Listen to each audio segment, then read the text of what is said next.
Hi everyone, I hope you and your families in the Middle East are doing okay and are safe during this time. My name is Ali Heather and I'm a partner at Fragomen UAE.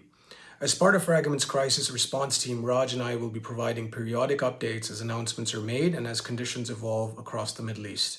It is very important to note that the information provided to you in this briefing is valid as of today. As always, things could change very quickly and without prior notice. As of this morning, the 3rd of March 2026, the situation across the Middle East continues to be a region-wide issue rather than being limited to one or two jurisdictions. Airspace status remains dynamic. Many jurisdictions have reported temporary airspace closure or significant restriction. This includes Bahrain, Iran, Iraq, Israel, Kuwait, Qatar, and the UAE. While Saudi Arabia has not yet confirmed a nationwide closure, it is experiencing operational disruptions and flight rerouting as well. Limited flight operations have resumed in Dubai. However, these are prioritizing people whose flights were impacted as part of the airspace closures. We would strongly recommend that travelers follow official airline and airport guidance and avoid making assumptions on the basis of partial resumption of services. Land borders remain open in certain corridors, including the King Fahd Causeway between Bahrain and Saudi Arabia, and certain crossings between Israel and Egypt and Israel and Jordan.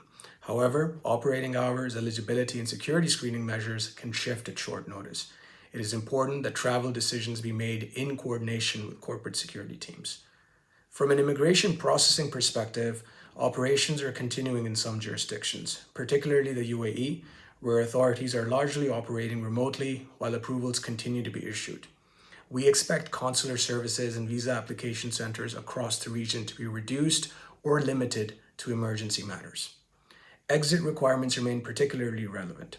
In Saudi Arabia and Kuwait, exit authorizations are still required for certain foreign nationals.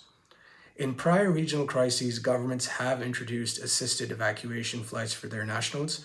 Organizations should factor this into their contingency planning and make sure employees are registered with their embassies where appropriate. Raj, perhaps you can share what this means more broadly from a global mobility and compliance perspective. Thanks, Ali. And just to pick up on that point around any government-arranged evacuation flights, where they are being introduced, organisations should be aware that eligibility is typically limited to nationals of the state arranging the evacuation. This can create complexities for mixed nationality families, and in those situations, routing decisions may need to be assessed extra carefully to avoid unintended family separation or status loss in the departure country. Now, more broadly, what we're seeing is the speed of change is as significant as the substance of those changes. This makes visibility and coordination of any urgent mobilisation essential. Now, the first priority for GM teams is population clarity. Organisations should identify impacted employees and their dependents, so confirm nationality, whether people hold dual citizenship, visa status and expiry dates, and understand exit requirements before decisions around departure are taken.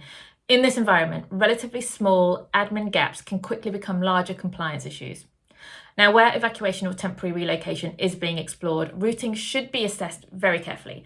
Returning to one's country of nationality or lawful residence, where the right to work is already in place, remains the most straightforward option in many cases. However, this is not always viable, particularly for mixed nationality families.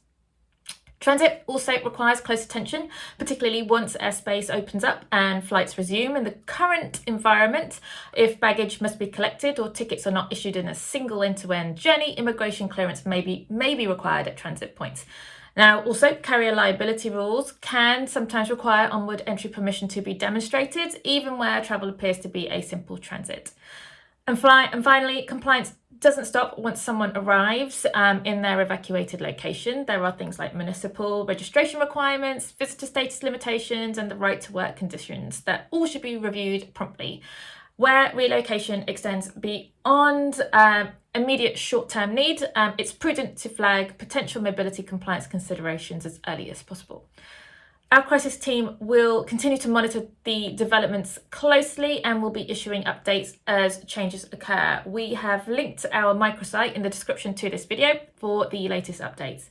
And if you or your teams require any support, please contact us at crisisresponse@fragomen.com.